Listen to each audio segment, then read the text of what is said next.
नमस्कार, आप देख रहे हैं भारत 24। मैं हूं आपके साथ पूजा यादव। अब गुजरात का मतलब सिर्फ नरेंद्र मोदी, अमित शाह। मोदी शाह की स्ट्रैटेजी से अपनी ही जीत के पुराने रिकॉर्ड्स टूटे और गुजरात में भाजपा ने 156 सीट की जीत हासिल कर हर रिकॉर्ड को तोड़ दिया। सारे मुद्दे हवा, 20 बरस पुराने दंगों के घाव भी भरे। मोदी शाह दर्जन भर कैबिनेट मंत्री, 4 मुख्यमंत्री ने संभाली कमान।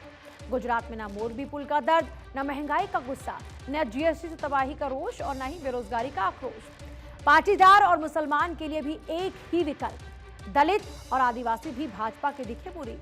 नरेंद्र मोदी ही ओबीसी के सर्वमान्य नेता बनकर उभरे। खामोशी ने कांग्रेसियों के जोश को ठंडा किया। आपके चुनावी शोर के बाद भी पोपली ही रह गई जमीन। 27 साल की सत्ता की लहर के बाद फिर प्रचंड बहुमत, एंटी इनकम्बेंसी और परिवर्तन भी मोदी आंधी में उड़े। नया 9 दिन, पुराना 100 दिन की तर्ज पर गुजरात में जताया भरोसा।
नाराज अपर मुख्य सचिव अशोक शाह की मीडिया से दूरी। हाल ही में एसीएस ने सीएम की मौजूदगी में महिलाओं को लेकर दिया था एक आंकड़ा। बच्चों को स्तनपान कराने को लेकर पेश किया था आंकड़ा। तथ्यों पर आधारित आंकड़ा होने के बाद भी अशोक शाह हुए थे जमकर ट्रोल। एसीएस शाह को अंदेशा कि भाजपा नेताओं के इशारे पर मीडिया ने खिलाफ चलाई खबरें, जिससे एसीएस अशोक शाह की हुई थी जमकर किरकिरी। दरअसल अगले साल की शुरुआत में ही शाह की होनी है सेवानिवृत्ति। ऐसे में अब एसीएस ने बना ली है मीडिया से पूरी तरह से दूरी, क्योंकि एसीएस रिटायरमेंट से पहले नहीं चाहते किसी भी तरह का कोई विवाद। एसीएस से मिलने आने वालों को अब दिया जाता है एक ही संदेश, साहब मीटिंग में हैं। जबकि दफ्तर के अंदर वाले कमरे में ही किताबों से ज्ञान बढ़ा रहे होते हैं एसीएस। दरअसल अफसर की पीड़ा की सब कुछ जानते हुए भी मीडिया ने नहीं रखा उनका पक्ष, उल्टी उनकी ही छवि की खराब। इसलिए अशोक ने बना ली है पत्रकारों से दूरी।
पीएम मोदी का एक और मास्टर स्ट्रोक।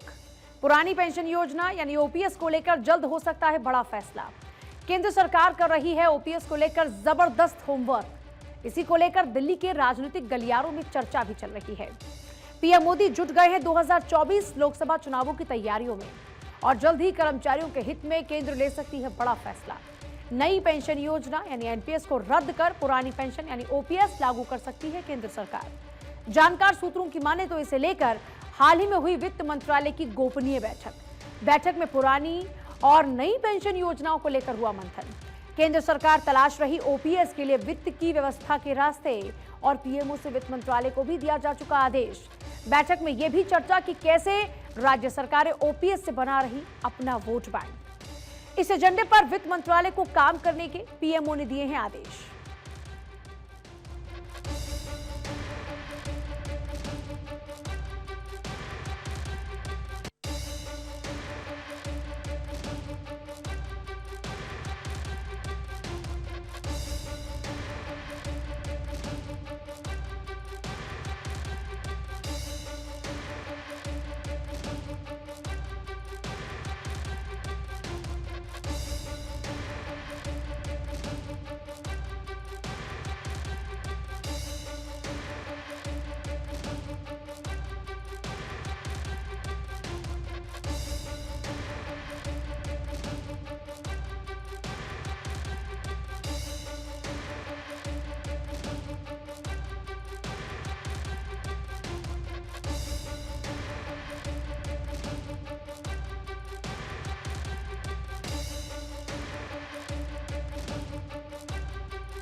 उत्तर प्रदेश में गैर परंपरागत वोटों का कमाल। मैनपुरी में एसपी, रामपुर में बीजेपी और खतौली में आरएलडी की अप्रत्याशित जीत। इस जीत में परंपरागत के साथ साथ गैर परंपरागत वोटों की रही है बड़ी भूमिका। मैनपुरी खतौली में यादव, मुस्लिम, जाट, गुर्जर और दलितों ने किया है एसपी आरएलडी को वोट और इसमें पश्चिम के दलित नेता चंद्रशेखर आजाद की भी रही है बड़ी अहम भूमिका। इधर रामपुर में मुस्लिम वोट बैंक होने के बावजूद सपा आजम खान की बड़ी हार हुई। दरअसल यहां पसमंदा और पठान मुस्लिम्स के बीच भाजपा ने बना रखी है अपनी पैठ और उसी पैठ के चलते भाजपा को मिले यहां मुस्लिम समुदाय के वोट। इसके लिए भाजपा से जुड़े मुस्लिम नेता लगातार करते रहे कैंप। भाजपा के लिए मुख्तार अब्बास नकवी, मोहसिन रजा, दानिश आजाद ने की कैंपिंग।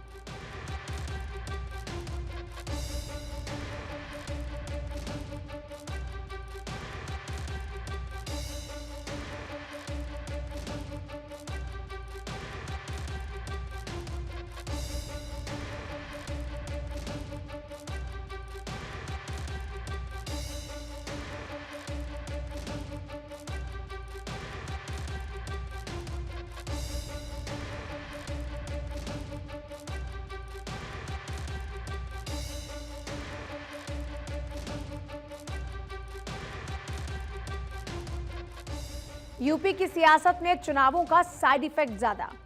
मैनपुरी खतौली में हार और रामपुर में जीत का जल्द दिखेगा साइड इफेक्ट। यूपी में निकाय चुनावों के बाद हो सकता है मंत्रिमंडल विस्तार। मंत्रिमंडल में कुछ नए चेहरों को भी मिल सकता है मौका।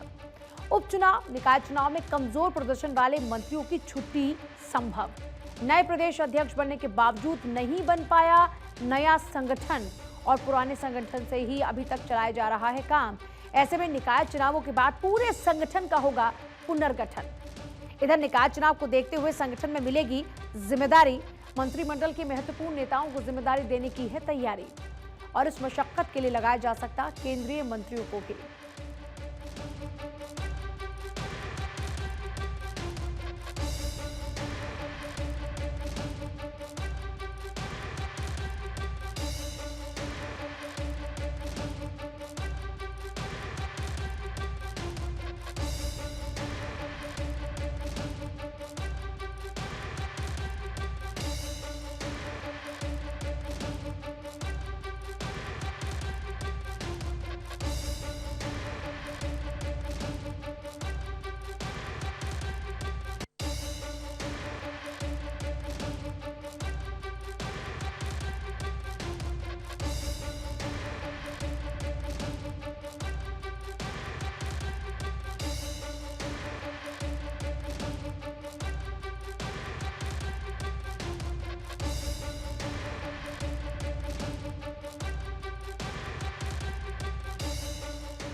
भाजपा का वोट नहीं काट सके केजरीवाल, हाथी को कभी नहीं जीता जाता, जैसे आप बीजेपी की स्थिति। गुजरात चुनाव परिणामों ने आम आदमी पार्टी के लिए सिद्ध की है यही कहावत। चुनाव से पहले आम आदमी पार्टी नेताओं के सामने आए थे बड़े बड़े दावे, लेकिन केजरी कांग्रेस झगड़े में भाजपा को हुआ फायदा और भाजपा का वोट शेयर 53% से भी ऊपर गया। केजरीवाल ने गुजरात चुनाव में खेला था हिंदुत्व का दाव, मुस्लिम पर चुप्पी, हिंदू देवताओं से खेला केजरी दाव, परंतु गुजरात में केजरीवाल का नहीं चला कोई भी दाव। क्लोन पॉलिटिक्स में भी केजरीवाल रहे असफल।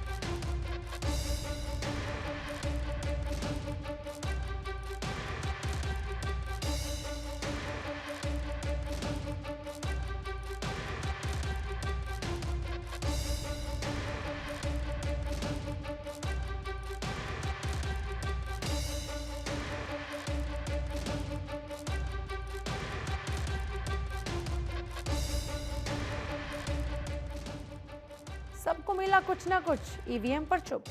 एक लोकसभा 6 विधानसभा उपचुनावों के मिश्रित नतीजे। मैनपुरी में डिंपल ने बचाया सपा और मुलायम का गढ़, तो आजम खान के गढ़ रामपुर में कमल खिला। 6 विधानसभा उपचुनाव में 2 कांग्रेस 2 बीजेपी जीती। बिहार की कुर्मी सीट पर बीजेपी ने अपनी जीत दर्ज की। छत्तीसगढ़ की भानु प्रताप नगर पर कांग्रेस की जीत हुई। राजस्थान की सरदार शहर सीट पर कांग्रेस की जीत हुई। खतौली उपचुनाव में आरएलडी की जीत हुई, लेकिन नहीं उठे ईवीएम पर सवाल।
गुजरात में बीजेपी को प्रचंड बहुमत हासिल हुआ है। प्रदेश में बीजेपी 27 साल से सत्ता में है और इस बार भी पार्टी ने रिकॉर्ड तोड़ सीटों के साथ बहुमत हासिल किया।